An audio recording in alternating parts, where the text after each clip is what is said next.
বন্ধুরা, আমি আপনাদের মাধ্যমে বাংলাদেশ সরকারকে একটা মেসেজ দিতে চাই।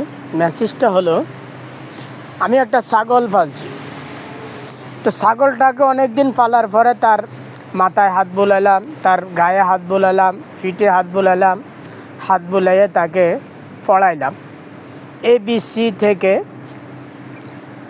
WXYZ, অর্থাৎ ABC থেকে Z পর্যন্ত তাকে পড়াইলাম। পড়াইয়ে তাকে ছেড়ে দিয়ে যদি জিজ্ঞেস করি যে তুমি পড়েছ, সে কানটা ঝাঁকড়া দিয়ে একটা শব্দ উচ্চারণ করব, না। তাহলে আমি এটাই মেসেজ দিতে চাই যে একটা ছাগলকে যদি আপনি হাতে পায়ে সব কিছুতে আদর করে, মাথায় আদর দিয়ে যদি ABC থেকে Z পর্যন্ত পড়ানো হয়, এরপরে ছেড়ে দিয়ে যদি তাকে জিজ্ঞেস করা হয় তুমি পড়েছ, তো হে মাথাটা ঝাঁকড়া দিয়ে মেয়ে করে একটা শব্দ উচ্চারণ করবে, তার মানে মেয়ে।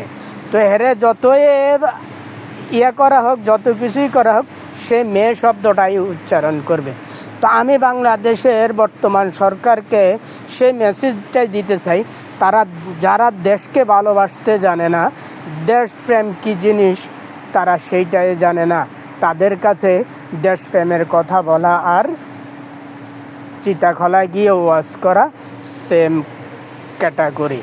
তো আমি সেই সরকারকে বলতে চাই যে তাদেরকে মেসেজ না দিয়ে, তাদের তাওয়াক্কা না করে আপনি দেশ সংস্কার করুন, দেশের প্রতিটি খাত সংস্কার করুন। সংস্কার শেষ হওয়ার পর বাংলাদেশে একটা গণতন্ত্র প্রতিষ্ঠা করে দিন, নির্বাচন দিয়ে গণতন্ত্র সরকারের হাতে তুলে দিন। এর আগে আপনি নির্বাচনের যাওয়ার প্রয়োজন আমার মতে এটা উচিত হবে না, উচিত না। তো আমি এই কথাই বলতেছি, মেসেজ দিয়েছিলাম যে আপনি যারা দেশপ্রেম কী জিনিস জানেই না, তারা জানে লুট করে খাওয়া, চাঁদাবাজি করে খাওয়া, তাদের কাছে দেশপ্রেম তারা এটা বুঝবেই না, তারা এটা জানবেও না। তো তাদের তোয়াক্কা না করে আপনার কাজ আপনি করুন। আল্লাহ হাফেজ। আসসালামু আলাইকুম ওয়া রাহমাতুল্লাহি ওয়া বারাকাতুহু।